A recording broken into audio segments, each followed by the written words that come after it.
this, like that, like this, like that, like this, like that.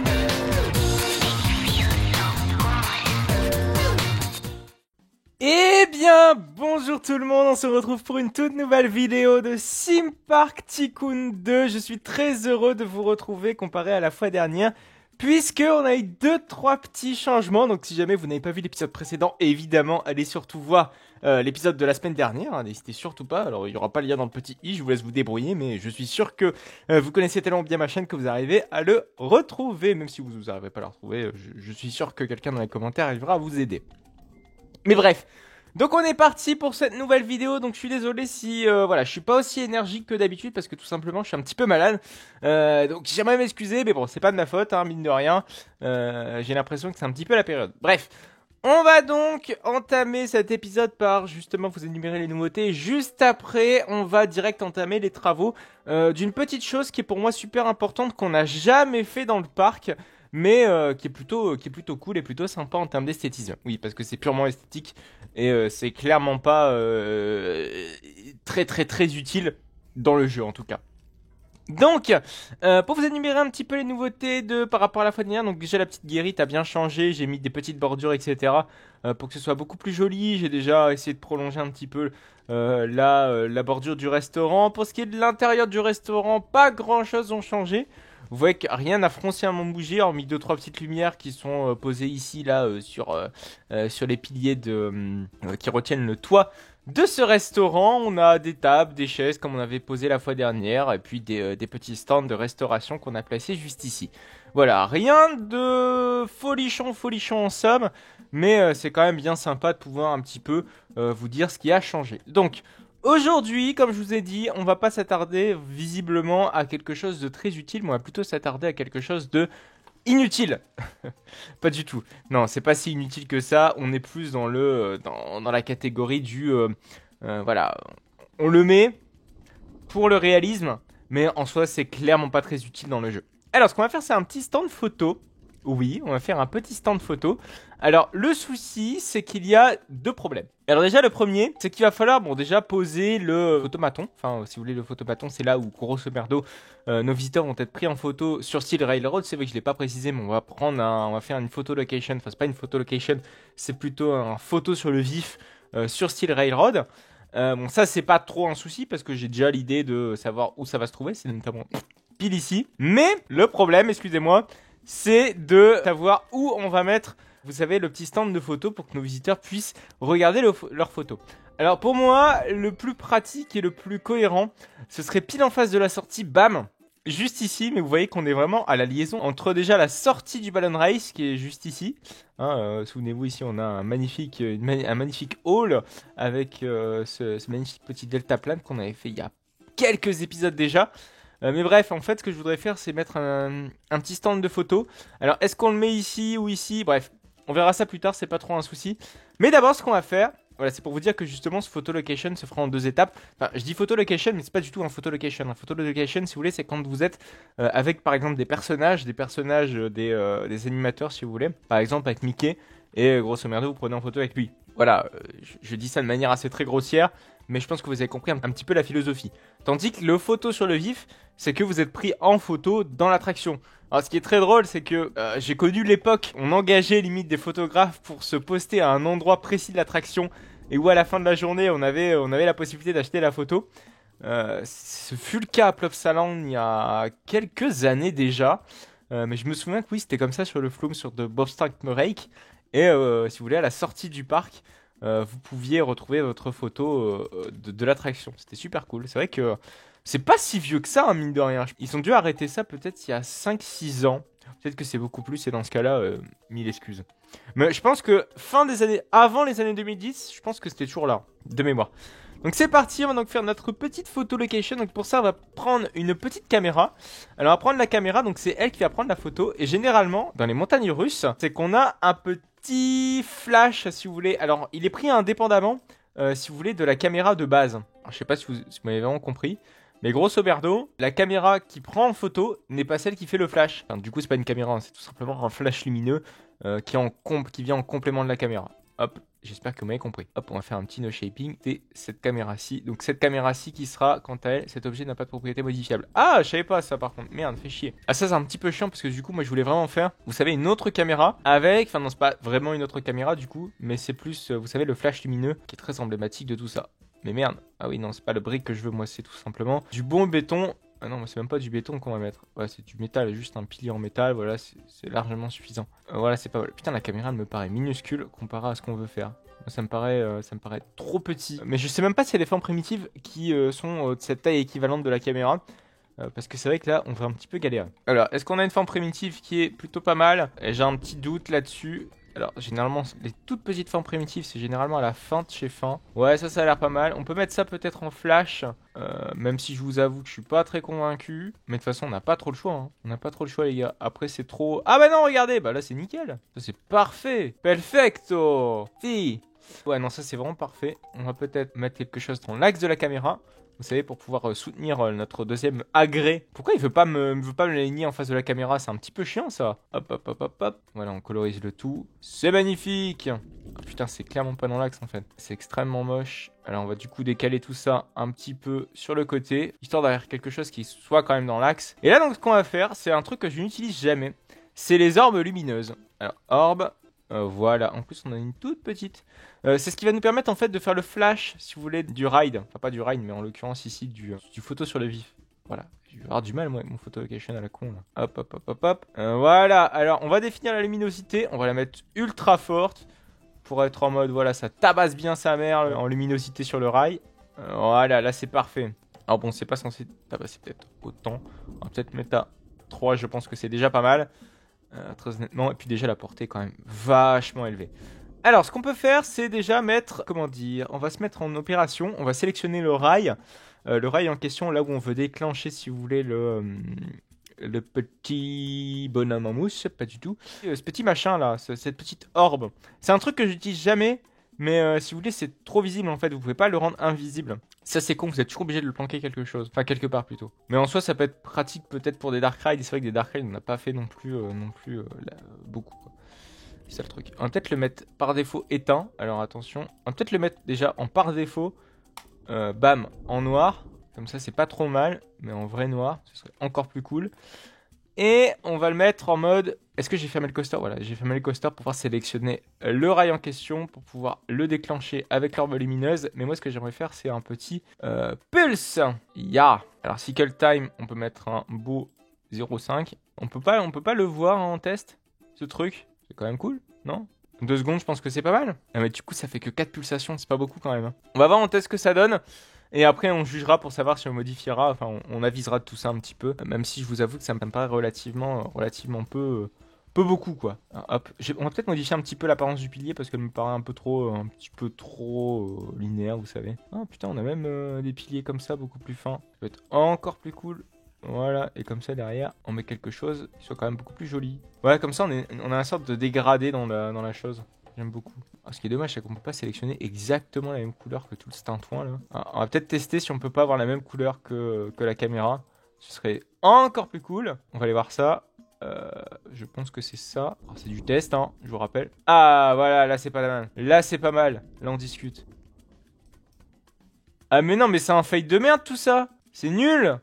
Alors après ce qu'on peut faire, parce que là ça m'a l'air clairement pourri comme fade. Après ce qu'on peut faire c'est qu'on va aller chercher donc une petite table de commande. Je sais pas, on peut pas aller la chercher là. Est-ce qu'il y en a une ici? Il y en a pas. Est-ce qu'il y a une petite table de commande pour essayer un petit peu d'automatiser tout ça? Parce que sinon ça va être la merde. C'est dans autre je crois. Et c'est dans séquenceur. Voilà, on va peut-être aller chercher un petit séquenceur. Et puis on va aller voir comment on pourrait un petit peu se démerder à faire tout ça. Alors, parce que c'est vrai que notre parc a pas beaucoup d'animation. Et c'est toujours bien de mettre de l'animation dans tout ça. En fait moi ce que je vais faire c'est que voilà. C'est durant tout ça, on va déjà fermer et puis on va aller rechercher le petit bout de rail qui nous a intéressé. Alors c'est toujours dans apparence, c'est vrai que je m'y fais jamais à tout ça. On va remove, on va aller chercher le séquenceur en question que je souhaitais utiliser pour tout ça. Donc le séquenceur qui est plutôt pas mal. Bam, bam, le petit stroboscope, parce que c'est littéralement ça. Hein. On peut peut-être faire un on de 0,5 et en mettre un bright. Ah c'est tellement, ça me paraît trop court en fait. Ça me paraît beaucoup trop court déjà. On peut pas mettre un pulse encore plus élevé? Ah mais c'est affreux en fait. C'est pas possible. On peut pas mettre un pulse aussi faible. C'est pas terrible hein.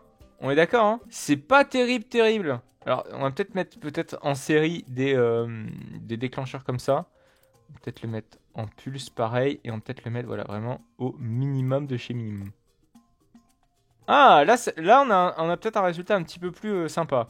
Alors, on va essayer de faire ça quand même un petit peu plus de fois. Et d'une manière la plus rapprochée possible, hein, si vous voulez, les déclenchements, voilà, de manière très rapide.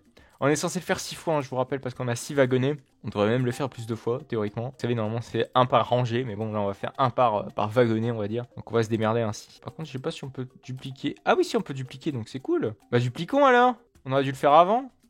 Jouer. Ouais, tu sens que le jeu, quand même, il est pas très bien. Il est pas très confiant dans ce que tu fais. Hein. Ah ouais. Bon. On va dire que ce sera suffisant. Ah, mais je pense qu'on pourra pas faire mieux, en fait. C'est peut-être ça le problème. Ce sera pas possible de faire mieux. À mon grand désarroi, parce que clairement, on aurait pu vraiment faire un truc sympa si le jeu avait une vitesse de calcul un petit peu plus élevée, ou en tout cas, on pourrait faire des trucs peut-être beaucoup plus cool grâce à cela. Mais bon, je pense que c'est pas que le jeu. Hein. Je pense que c'est une contrainte voilà, de Roblox. Et puis au niveau des serveurs, faut pas non plus qu'on arrive dans du taux de refresh trop excessif, tout simplement. C'est un petit peu con tout ça, parce que du coup, bah, j'ai pas mon résultat que je voulais. Mais bon, c'est pas trop grave. On va voir en Unride un petit coup ce que ça donne. Allez, comme ça fait longtemps qu'on n'a pas fait d'Unride de style Railroad. On va pouvoir aller la faire. Allez, c'est parti. On va essayer un petit peu donc de faire une magnifique petite on-ride sur cette attraction. On va attendre que notre train dispatche. On va pouvoir un petit peu gravir ce lift. On va voir un petit coup ce que ça donne en off-ride. Pour voir si le déclenchement est plutôt cool, si c'est complètement nimps, si c'est nawak. On verra ça dans quelques instants. Hop. On essaie de gravir tranquillement ce lift et puis arriver sur cette magnifique petite first drop. Ah, ça fait longtemps qu'on n'a pas fait d'on-ride de nos coasters comme ça. Mais c'est vrai que généralement, je fais un épisode complet avec des on-ride de tous les coasters. Mais c'est vrai que de temps en temps, comme ça, peut-être à la fin d'épisode, je pense qu'on va essayer d'imposer un petit rituel. À chaque fin d'épisode, on va peut-être faire une on-ride. Une on-ride d'un coaster qu'on n'a pas fait depuis longtemps. Et puis comme ça, vous aurez des on-ride peut-être un petit peu plus régulières quand même. Ah ouais, mais niveau airtime, c'est vrai que je me souvenais pas que ça décollait autant ce truc. En tout cas, ça a l'air. Voilà, vache. Et là, on arrive. Bon, là, malheureusement, on l'a pas vu parce que c'est vrai qu'on était au premier rang. C'est con, Jamy. Mais là, c'est vrai que j'ai un petit peu mal géré mon coup. Bon, c'est pas excessivement grave. Alors, ce qu'on peut faire également, c'est vrai que, bon, c'était un truc, comment dire, qui a été fait il y a très longtemps. Mais c'est vrai que j'ai pas mis à jour le fait, voilà, de recolorer un petit peu le terrain. Donner quelque chose peut-être d'un petit peu plus brut au terrain. Voilà, on se retrouve un petit peu dans l'univers steampunk. Bon, ce qui serait intéressant à l'avenir, c'est de pourquoi pas faire des façades justement sur ce côté-ci là-bas. Là, c'est vrai que on a une vue directe sur le parc d'à côté, et pourquoi pas faire de grandes façades où on aurait, pourquoi pas, on pourrait très bien s'imaginer bam. Ah, ce qui est bien, oh oui, c'est que les supports du coaster ne se barrent pas. Ah, ça c'est cool. Bah écoutez, si vous voulez, on peut essayer de faire un truc. Allez, on va essayer de faire un truc vite fait. Vous savez, une genre de grande muraille, comme on a par exemple à Rockbourg. Ça peut être relativement cool. Hop. Allez, let's go. Hop. Et comme ça, on va pouvoir faire des petites tourelles avec ces couleurs-ci. C'est vrai que j'avais dit, pourquoi pas, c'était de retravailler un petit peu les couleurs au niveau des zones. Mais je pense que ça me paraît quand même assez cohérent, les couleurs que j'ai apportées à la zone steampunk. Vous savez, j'avais dit... Ici, on a des couleurs très sombres, ici, on a des couleurs plus claires. Et je pense que le fait d'avoir une zone très claire, une zone beaucoup plus family-friendly, me paraît plutôt sympa, de sectionner vraiment la zone en deux, voilà, en mode très dark ici et très clair ici. Je pense que ça peut être très cool. Voilà, et puis en plus, on a un ride globalement assez intense avec le RMC. Donc voilà, la cohérence est de mise quand même, on va dire. On va peut-être essayer de faire une grosse tourelle ici, pour un petit peu essayer de sectionner le mur. Et derrière, ce qu'on pourrait faire, c'est tout simplement faire une petite route de service. C'est vrai que ça fait longtemps que je le dis de faire ça. Faire une route de service qui longe le RMC. Et puis dire, écoutez, voilà, on a la possibilité de traverser, enfin nos employés ont la possibilité de traverser en backstage sans se faire voir par les visiteurs, tout simplement. C'est quand même vachement cool. Hop. Voilà. Alors on peut peut-être faire, allez, vite fait cette petite route de service. On va aller reprendre les petits blocs de béton qui sont juste là-bas. Hop. Alors le problème, c'est qu'il va falloir un petit peu tout supprimer.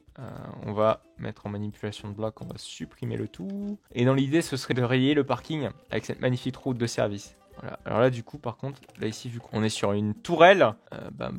Allez, on va essayer de faire cette route de service. Là, il sera vraiment en bordure de chez bordure de parc. Hein. Là, on pourra pas étendre davantage le parc hein, là-dessus. Ça, il n'y a pas de doute, surtout de ce point de vue-ci. Bon, après, sauf si le RMC est amené à partir, ce qui est possible. Hein. Mais bon, c'est vrai que généralement, les RMC, j'ai pas trop envie d'y toucher. Hein. Pas trop envie d'y toucher quand même. Ça ferait mal de voir un RMC partir quand même. Il y a d'autres coasters, voilà, Gold Rush, ça fait un moment que je dis qu'il doit partir. Mais quand même, le RMC, ça ferait mal au cœur. Ne serait-ce que de se dire, on va virer un RMC. Vous voyez le truc? Ça me paraît un petit peu extrême comme décision. En tout cas, je suis pas prêt dans mon cerveau à prendre cette décision, mais je pense qu'elle devrait être prise un jour. Parce que mine de rien, le RMC commence un petit peu à vieillir. Enfin, en tout cas, il n'est plus d'actualité, comme qui dirais-je. Alors, ce qu'on va faire par contre ici, c'est que vous voyez que nos employés ne peuvent pas passer avec leur caisse à savon, si je puis dire ainsi. Donc du coup, on va faire quelque chose qui est quand même sympa, c'est-à-dire une sorte de petit pont pour que nos voitures puissent passer, pour que nos véhicules de service puissent passer. Hop, hop, hop, et hop. Là, je pense qu'on est bon. Alors le problème, c'est que, est-ce que ça va passer ça? Ouais, c'est bien ce qui me semblait, c'est qu'on était dans la limite du parc. Tout ça, il va falloir gérer comme ça. Hein, on n'a pas le choix. Alors, par contre, ce qu'on peut faire, c'est peut-être créer un pont peut-être du coup un poil meilleur, enfin pas un pont, un tunnel un peu meilleur. Hop, on va se mettre en 45 degrés shaping. Hop, là c'est magnifique.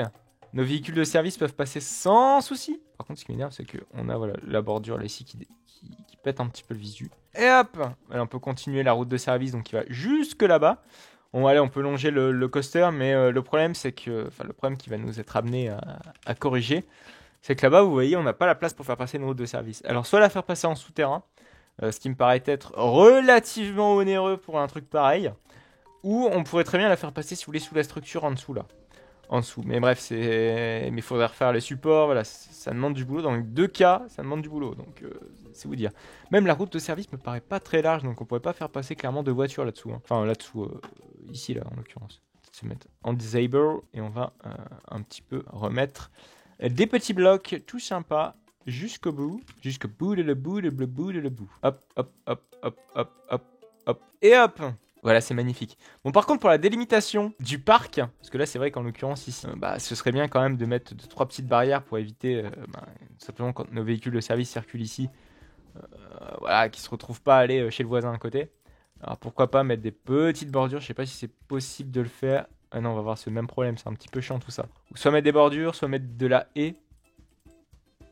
Voilà, ouais, ça peut être cool. Parce que j'aimerais au moins cacher le fait qu'on a ces petits pointillés blancs. C'est quand même beaucoup plus cool. Ouais, avoir une route de service, c'est quand même plus sympa et plus réaliste. Hein.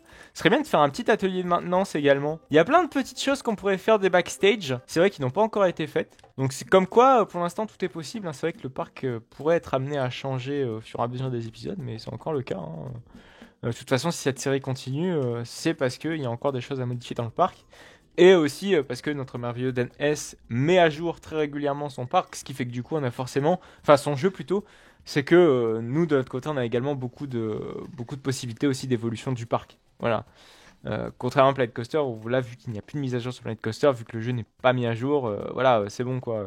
Je pense que le parc il est terminé et c'est vrai que je dois encore vous faire la vidéo de l'épisode 150 je crois, 200 je ne sais plus, de Planet Coaster. Voilà. Planet Coaster n'évolue plus, tandis que Roblox évolue encore et ça c'est intéressant. Ou en tout cas surtout Theme Park Tycoon. Voilà, donc on va se laisser là pour cette vidéo, j'espère en tout cas qu'elle vous aura plu. On se retrouve donc la semaine prochaine pour une toute nouvelle vidéo. On va s'attaquer à quelque chose d'un petit peu plus dur la semaine prochaine, ne vous inquiétez pas. On se retrouve la semaine prochaine à 14h pour du Roblox et le mercredi pour du Lumis 2 également à 14h. N'hésitez surtout pas à liker, n'hésitez surtout pas à commenter, n'hésitez pas à vous abonner pour ne plus manquer aucune autre vidéo. Voilà, excusez-moi. Allez, à plus tard!